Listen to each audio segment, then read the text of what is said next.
আজকে বিকালে বাড়িতে মেঘলা ওয়েদারে মেঘলা মেঘলা ভাব নিয়ে বের হয়ে পড়লাম একটু ঘুরতে। সকাল হতে না হতে বের হয়ে পড়লাম ঘুরতে। ঘোরার কারণ একটাই, আমার মাসির ছেলে আসে, তাই অনেকে আমাদের জায়গা দেখে একটু ওকে বললাম সবুজ সবুজ ব্যাকগ্রাউন্ড দেখে না, আমাদের দিকটা এরকম হয়।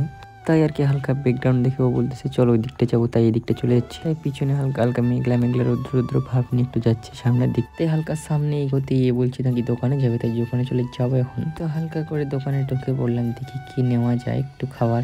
কোথাও যদি যাই আর যদি দোকানের খাবার আনি তাহলে কি মজা আছে বলো, তাই একটু খাবার নিয়ে নিবো দোকানের মধ্যে। আরে বলতেছে নাকি দোকানে আয় তাড়াতাড়ি খেয়ে নিবো, আমাদেরকে ক্ষুধা হচ্ছে না। তাই ও আর কি বলছে নাকি আয় তাড়াতাড়ি আয়, ও আর আসতেছে না। তাই একটু একটু গল্প করে নিলাম। তাই বলতেছে নাকি এই দোকানে আসলাম, না আসে নাই। তো দুজন মিলে গল্প করছি, ও বলছে নাকি এই দিকটা যাবো, পরে বলতেছে হ্যাঁ, বলছি না না এই দিকটাই চলে যাবো। তো আমরা দুজন গল্প করতেই সিয়ার চেট করে চলে এলো, তাই একটু হালকা গল্প করে নিয়ে নিলাম জিনিস। খাবার নেওয়ার পর সূর্য চলে এলাম ওইদিকে ঘুরতে। তো ঘোরার একটু বেশি হয়ে গেলো, তাই বলছে না চল এবার বাড়ি। তাই একটু বাড়ি আসতে না আসতে আমাদেরকে আবার পাঠিয়ে দিল দোকান। তাই আবার চলে গেলাম দোকানে। সূর্য বাড়ি এসে পরে এবার বলতেছে নাকি চল যাবো বাড়ি। তো ওকে আগায় দিচ্ছে, যাচ্ছি আমরা এই রাস্তা দিয়ে। আর নাকি বাড়িতে অনেক কাজ, তাই থাকছে না, তাই চলে যাচ্ছে বাড়ি। আর এখন চারদিকটা সবুজ হয়ে গেছে, কারণ সব দিকে ধান লাগাইছে। কি বোরিং লাগছিল, তাই বিকাল বিকাল বের হয়ে পড়লাম রাস্তার দিকে, একটু ঘুরতে বের হয়ে পড়লাম রাস্তার দিকে। একটু চলে আসবো, একটু দেখবো কিরকম লাগে। তারপর একটু ভালো লাগছে না, তাই একটু বয়ে পড়লাম। তাই চলে যাবো এখন সোজা বাড়ি।